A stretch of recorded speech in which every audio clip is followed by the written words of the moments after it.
This is the round ahead. Thanks to Coles, Sarah Olle back with Josh Gabelich and Chad Wingard as we build up to round 22. So let's get up that fixture. It all begins on Thursday night. This is the one you don't want to miss. Hawthorn and Collingwood. Then it's down the highway on Friday, the Cats and the Dons. On Saturday, we begin at the MCG. St Kilda meeting Richmond. And then it's a grand final rematch at the Gabba between the Lions and the Swans. The Carlton I should say, and the Suns at Marvel Stadium are next before we go to Adelaide Oval for Port Adelaide and Fremantle. Let's get Sundays up. It begins in the nation's capital, the Giants and the Kangaroos. Melbourne, without Simon Goodwin, take on the Western Bulldogs. And we conclude out west. It is the Eagles hosting the Crows. But it all begins on Thursday night, thanks to Coles. It is Hawthorn up against Collingwood. This will be a beauty in what is still Sidebottom's 350th game. What a milestone for the veteran. When it comes to Hawthorn, though, Josh, they will be without their star, Will Day, for the rest of the year, but a little silver lining when it comes to his recovery. Yes, that's right, Sarah. The best of a bad situation when it comes to Will Day. Really traumatic weekend in a footy sense for him, doing his navicular again, bone stress reaction. They found that out on Saturday when they returned from Adelaide. But some good news yesterday with a CT scan clearing him of a need for further surgery. So the hope right now is he'll be back to full fitness by the start of pre-season at the end of November, early December. They went in and had a look at the site where they had the surgery back in April. That is still rock solid. He's got some other issues with his foot, but it was a really difficult weekend for him and his family because he knows how important he is to their success on field, especially in terms of their premiership success. So tough weekend for him. Cam Mackenzie, I expect to come in. Okay. Clearly someone who's been on the outer a bit this year, played a lot of VFL footy, former pick 7 as well, has shown quite a bit in glimpses, and now he's going to get a big opportunity at the back end of the year to prove himself. It's going to be so tough without Will Day, Chad. We know he's such a needle mover for this side. He's a real point of difference. It does help, however, when James Sicily, the skipper, is back in form. We've certainly seen it over the past few weeks. Yeah, and we spoke about him last week of how impressive he's been back since his injury. His intercept game's been back. His leadership's been great. And he's just, again, when he's at his best, he plays on that line. And again, he played on that line again this week and he didn't go over it. He was very impressive. And I love a long sleeve player, so he looks great in that Guernsey as well. Even in the all yellow? Yeah. 100%. Not sure about that one. The all yellow's a bit. Long sleeve lover. I know you are. What we did see in that final term against Adelaide is that the Crows had plenty of composure, I should say. The Hawks, however, Chad, were lacking in that department. Would that have been a focus this week for Sam Mitchell at training? We can see Massimo D'Ambrosio, he usually eats that up, so too Nick Watson. Yeah, a bit of wayward in front of goal. And like I said, they had a great lead in the first half as well. Like they were up early. And again, it's just a young side doing young side things, I believe. But obviously Gunston that's a tough shot. Some of these shots are really hard. But again, give credit to Crows because they came back and fought hard. They're a great side. They've obviously matured a lot this year. So a little bit of learnings for Hawthorn, but give credit where credit's due. What about Collingwood? That side of the equation, Josh. They've dropped 3 of the past 4. They get Jeremy Howe back though. It's a really important inclusion, particularly leading into September. Oh, it's a crucial in, Sarah, when you consider how many goals they've conceded during his time out. If you look at their last 2 losses, Patrick Voss kicked 6 goals on that Sunday in the loss to the Dockers.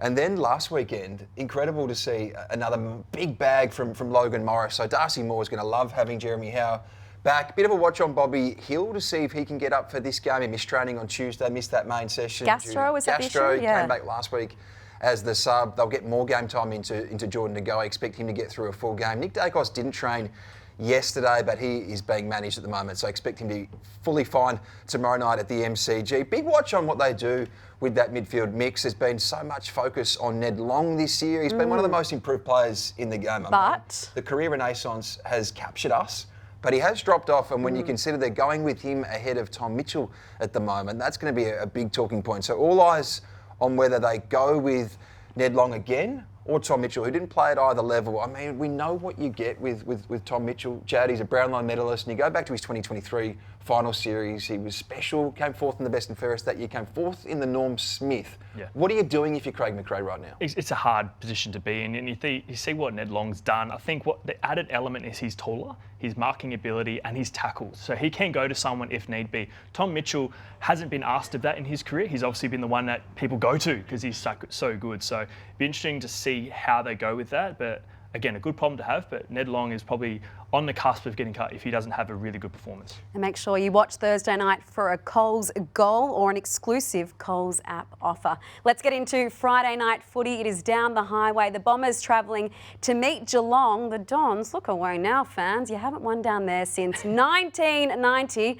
I don't think these two gentlemen to my right were even born back then.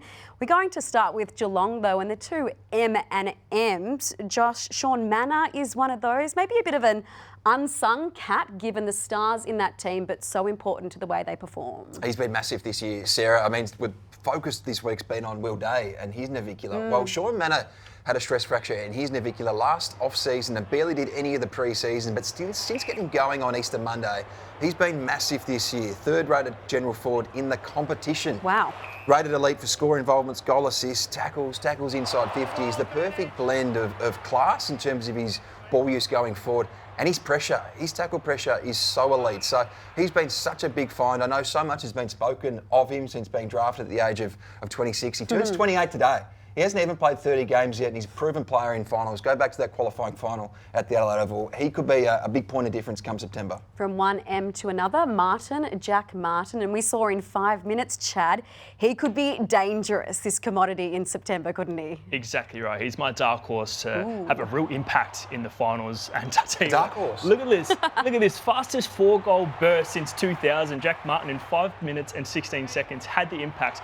The week prior, he only had 8 touches and 1 shot on goal. So you just think about starting as sub, you're worrying about it, comes in the third quarter and just has the impact that he has. What I love about him is his marking ability. So yes, he's a good size, he's 186. He was a highly touted prospect coming into the draft in 2012, and he's a superstar. And like I said, he's one of the guys that I think now he's hopefully past his injury woes, he could be a big performer in September.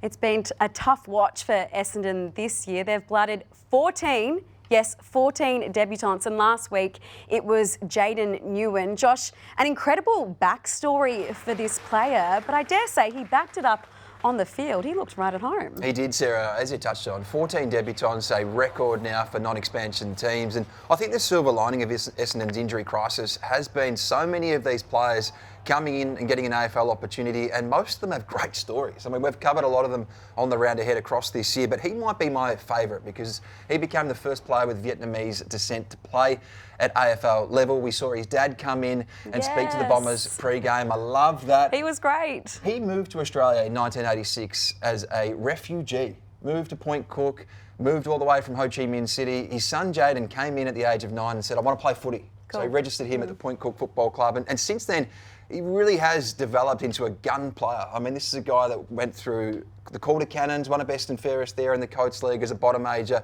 played for Vic Metro at 16s and 18s, and Essendon took him in the NGA.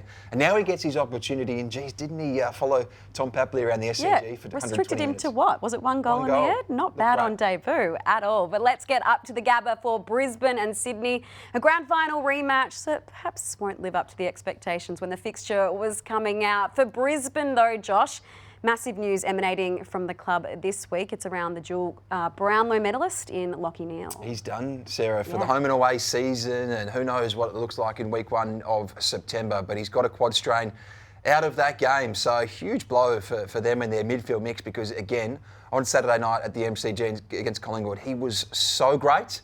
And just before we went to air this morning, Sarah, big news out of the Sydney Swans with Matthew Pavlich appointed. Yes, the Pav. I mean, that one has shocked a lot of people in the industry. He was in the mix for the AFL PA role, but it seemed like he was settled in Perth. So a big appointment with the Swans. So Lachie Neale won't be there. Cam Rayner, however, will be. And Chad, we were so impressed with the way after half-time he picked himself up. He was pretty much nowhere to be seen in that first half against the Pies, but he had a huge impact in the second stanza of the match. Yeah, he did. You see in the first half he had 3 disposals and 1 tackle, and the second half there 12 disposals, 8 tackles, some of them bone crunching, and 2 goals. So again, one of those players that at small forward, sometimes you have those days where you might have 2 or 3 quarters or 10 minutes, 20 minutes, a stint where you don't get around it. The most important thing is when your time comes, make an impact. And we saw that goal. We mustn't have heard the whistle, but geez, lucky. He was impressive. Very lucky. Hey, take it. When it comes to the Sydney Swans B and F, Brodie Grundy will be up there, Isaac Heaney. These are all familiar names, but Josh, you want to throw out another player who could be on the podium.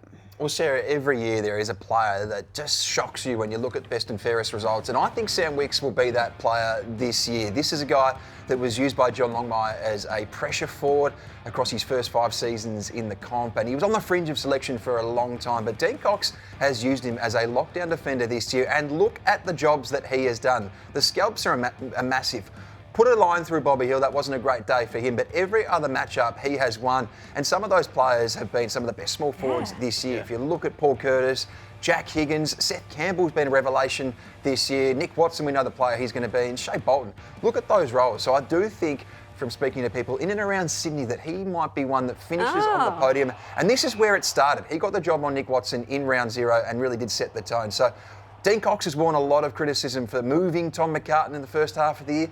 This has been the role change that has been one of the most effective in the competition. I just don't think Sam Wicks is getting the love he deserves. So you've heard on good authority, have you, that he should be up there come BNF night? Well, I think he'll be around the mark from people that I speak to at that club. Okay, very interesting indeed. As you two get up to the wall, we are getting closer to the finals, which means we're also getting closer to the silly season. The awards will be upon us soon. The All-Australian race is heating up, and plenty of food for thought for the selectors, Josh and Chad, because there's been some bolters, Josh, some players who we weren't talking about at the start of the year are coming home with a flurry. Sarah, it's surging season, and if we look at some of these names, some of them have been All-Australian before. I mean, we've got a 6-timer there in Marcus Bontempelli, but none of them were in the team at halfway for a variety of reasons. Let's start with Brodie Grundy, Chad, because we've been talking about him for the best part of 6 weeks, and across the last 10 weeks, he's been the number 3 rated player in the comp. In fact, since round 12, no one has polled more coaches' votes than Brodie Grundy. We know he's a 2-timer,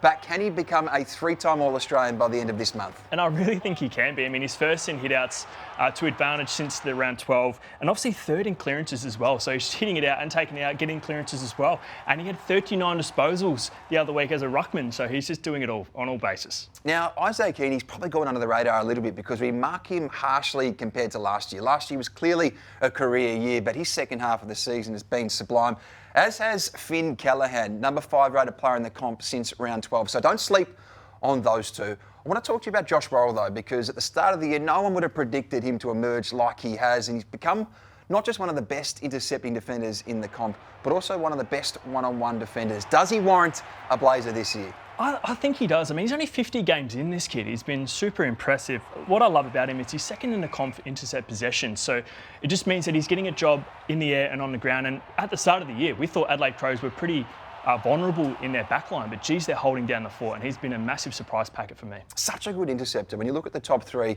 in terms of defenders, Sam Taylor number 1, and he is number 2 with Nick Floston, so great company indeed. Now, Marcus Bontempelli missed the first 5 games of the year with that calf injury. No one's really talked about him as a potential All-Australian this year, but he's marching towards a 7th blazer, so one to watch in the final 3 rounds of the season. How about Aaron Norton? This guy was very slow out of the blocks to start 2025, but he has got up and going since Sam Darcy returned in round 14. 31 goals in that time. He's top 2 in the comp for contested marks and marks inside 50. Is he surging towards a maiden All-Australian selection? Well, he's definitely surging. I think Thilthorpe and Jeremy Cameron are probably the locks for the tall forwards. If they go with the 3rd, I think he's going to have a pretty good rest of the season. He's 3rd in the Coleman at the moment. But do you think the All-Australian selector have room for a 3rd tall? I definitely think they do. I think Mitch Georgiades might be ahead of him. And I think Jack Gunston, given what he's doing at this age and stage of his career, can't be counted out as well. But one to watch in the last 3 rounds, Sarah, because Aaron Norton is on a heater right now. Absolutely. Brodie Grundy simply has to be in the team, though, no? I think so. I think there'll in. definitely be 2 ruckmen, and I can see him for a 3rd time. Yep. The other one will probably be Max Gawn, and that's where we head next at the MCG. Melbourne and the Western Bulldogs. And the D's are going to be without their coach, Simon Goodwin. They've parted ways with the 2021 Premiership coach.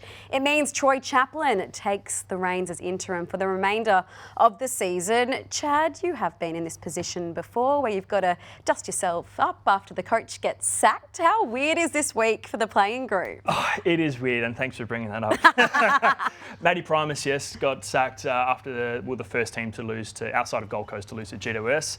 And it is tough. You've got to make sure that you worry about yourself individually, where we're going as a club. And it is a tough week for the club. But again, you can bounce back, as in, I think in 2 years, we ended up finishing 16th, and then we got to a prelim final with our new coach in Kenny Hinkley. And you've got to move on pretty quickly because there is a game at the MCG and it's also the Pink Lady match. This has a particular significance, Josh, for Oscar Baker, whose mum passed away from breast cancer. This is what this game is all about, raising awareness for the Breast Cancer Network. It is, Sarah, and I had the opportunity to go and sit down with him yesterday at the Whitten Oval, and he's one of the more inspiring players at that club, not just because of what he's been through in his personal life, but his footy career. He's lived on the fringe for so long, and the fact is he's 27, he hasn't played 50 games yet, he's 8 years into his AFL career. He has lived the experience of coming in every week and not knowing if he's going to get picked, but he is inspiring when it comes to this because he lost his mum Trudy to breast cancer at the age of 19. He had to deal with that as a teenager. Months later, Melbourne drafted him out of Aspley in the NEAFL. And since then, he has forged a career. But every weekend, he wears a black armband. I don't know if you've noticed this. I hadn't noticed it until he told me about it yesterday. Keep an eye on him on Sunday because he wears a black armband for his mum. He also writes her name on his wrist tape. So It's a special touch for him, and it's a special weekend for him and his family. Certainly is. Looking forward to the ruck battle. We mentioned Max Gawn before, who's in line for another All-Australian Blazer. He's coming up against Tim English, who's coming off his best game of the season. But I just feel like, Chad, Max, given this week, given the coach sacking, he's going to come out like a man possessed. Yeah, and he's the leader of the club, and when he plays well, the team plays well. But it's going to be a great battle. I mean, English and Gawn are both number 1 and number 2 for marks for ruckman. Gawn averages the most disposals amongst ruckman. He's third in clearances. But English, where his, I suppose, advantage is he's kicked 13 goals for the season. So that's second amongst ruckman, only behind Luke Jackson. So can he go forward and make an impact and make Gawn, I suppose, accountable?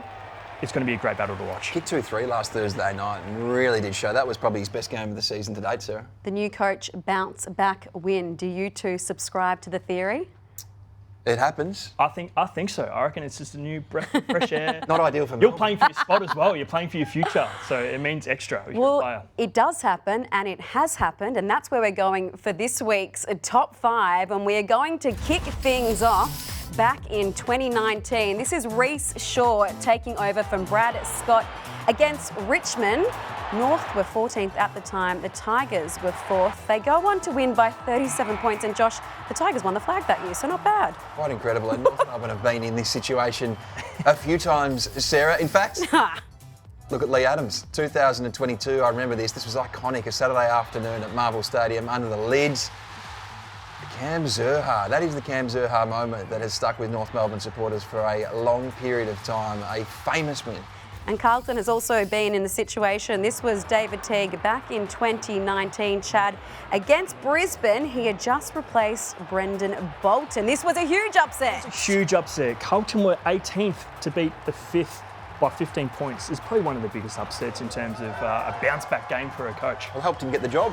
Exactly right. How great. Talk about a big game to bounce back in. You would know, Chad, there is no bigger one than a showdown. Mark Bickley in 2011, he just replaced Neil Craig, and up against Port Adelaide, they got the win. How good? And a showdown, it means extra. This is worth almost 2 wins. Tell 8 you what, points. that is unbelievable. The town Woody feel about Park looks it. magnificent. And we're going back to 2002. Josh, Paul Roos replacing Rodney Eade against Fremantle. This was a successful interim coach who went on to great things.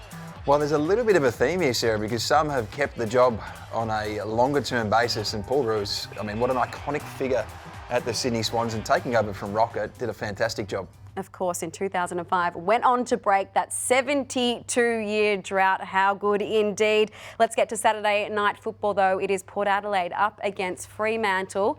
And it's all about the Freo trio, because the big forwards at the Dockers kicked 9 goals between them last week against the Blues. And they're finding, Josh, at the right time of year, some nice synergy. Well, Sarah, we've spoken so much this year about the three-headed monster at Adelaide. It's not quite that at the Dockers, but you look at these three, Chad, and they've arrived at the club in very different ways. Josh Tracy was a rookie pick, Patrick Voss was an SSP selection, Jai Amos was a top 10 pick. They're all clicking at the right time. Patrick Voss has been probably the story of the year. He's now up to 28 goals this year. I mean, an amazing performance given where he's come from. Josh Tracy's starting to really click, 35 goals to his name this year after 45 last year. Jai Amos has been the one that's taken a fair bit of time to get going, but 10 in the last month, he's starting to really get moving, and all three provide them with a point of difference. Yeah, they 100% do. And obviously they're trying to figure out how they work well together. I think you think about how Josh Tracy started off on fire, and then Patrick Voss came to the scene, dominated. So I feel like that was the most complete performance the three have had together. Definitely. And they don't rely on them, Sarah. I mean, that's a crucial They all part bob up. Yeah.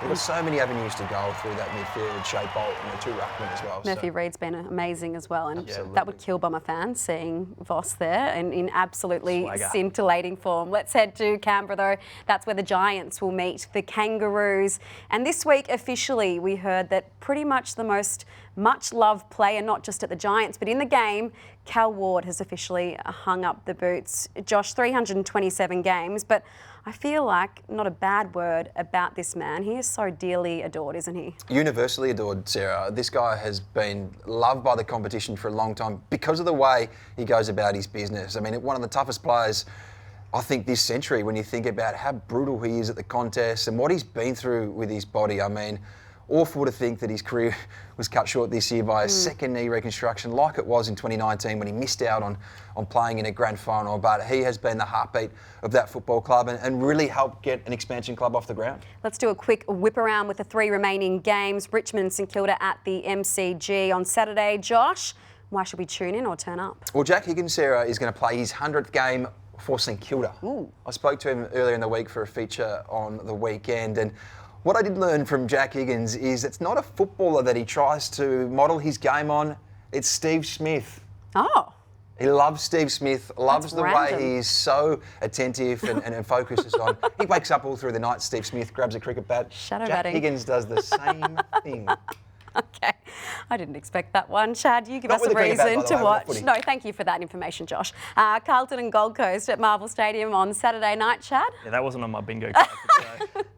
To watch this game, it's definitely, I think Gold Coast can almost certainly guarantee a final spot with this win with 14 wins. Another one is Carlton have actually won the last 4 matchups against Gold Coast, so it could be an interesting battle. But I'd assume tipping an Gold upset? Coast. I'm not tipping an upset. You but like an they have upset one. though. Done an upset for a while. Yes, I know. The last game in round 22 is at Optus Stadium. It's West Coast and Adelaide. Looking forward to seeing Riley Thilthorpe in action. Potentially Ruben Ginbey will go to him, and he did quell or at least even out the competition with Jeremy Cameron earlier in the year. So looking forward to seeing that potential matchup. Josh, we're going to actually upgrade you now, so thank you for your time. We're getting very close, Chad, to the upcoming AFLW season, and on the other side of this, we've got a special guest in dog skipper Dee Berry. Shin bone is one of the toughest bones in the body. Kangaroos keep on rolling. Outstanding. Let's go again. Let's go! Can't lose Kangas. Undefeated? It's pretty good, isn't it? Gives you goosebumps, doesn't it? Can the Roos go back-to-back? Watch Undefeated now on afl.com.au and the AFL Alive app. W season is just 8 days away. The Western Bulldogs skipper is Dee Berry, who joins us now on the round ahead. Hello to you, Dee. How are you feeling? It is getting so close now, such a long off-season, but it's almost D-Day here. Yeah, thanks for having me. It's so exciting. I think Captain's Day yesterday, all the girls are super excited. It is a long off-season. Pre-season is that little bit longer as well, so we're excited to see what next Thursday brings. And we can see some of the photos there, you with the long sleeve on at Captain's Day yesterday. The expectations for your side this year, Dee, it's year 2 of being skipper, also year 2 under coach Tam Hyatt. I feel like you really blasted expectations last year with the 4 wins. I mean, some people thought maybe you'd go winless. What do you hope to achieve in this second year of, I guess, the new look Dogs? Yeah, I think last year was a year of discovery. We weren't really sure how we'd go, what the season would look like, but I think having a massive off-season, then pre-season, I think anything can go our way, and I think the sky's the limit. So I think let's go finals and let's have a real red-hot crack for this season. The girls are connected, we're ready to go, we're fit, we're firing, and I can't wait. Amazing. And Dee, you know you won't be fielding the side early on in the first couple of rounds. How's your body going? How's the injury going? Yeah, it's obviously been a frustrating pre-season. I think there was a fair amount of injuries throughout. I'd been managing a bit of a hip niggle throughout, and then, one sunny Tuesday afternoon, I decided to run a little bit too fast, and my hamstring had gone. So 8 weeks rehab for that, but hopefully round 4 is probably the aim, but it's frustrating, but that's footy, unfortunately. And obviously being the captain, you're the leader of the club. What kind of role are you going to play in the early stages of the season when you're not able to play? Yeah, I think obviously have a big passion in coaching, so have asked Tobes and Tam if I can sit in the box and probably just have that connection piece for what we want to get from the coaches down to the players, and then obviously once I come back we have that bit of gel. So definitely tapping into that area and making sure that we're staying connected but also learning a lot from off-field as well. Sorry, you last go, one you for me. go. I have to ask. The long sleeve, I'm a lover, you're a lover. Yes. Where did it start? It started, I reckon, when I was a little kid. There's actually a photo rolling around. I reckon I would have been about 5 years old. I'm an angry little demon, so I played for the Melbourne Demons. And I've just worn a long sleeve ever since. I think I was saying before, season 1, there was no long sleeve and I was devastated, and then came across to the Dogs and I said, I need a long sleeve, and I haven't looked back since. Even those summer months when it was scorching hot, I'd had to start in a longie. Not bad for the SPF though, you don't have to use that in the summer Protect months. your skin. Dee, thanks for joining us. Good luck. Hopefully the injury is recovered soon and we get to see you out on the park. But that has been the round ahead. Thanks to Coles. We'll see you next week. Until then, enjoy the footy.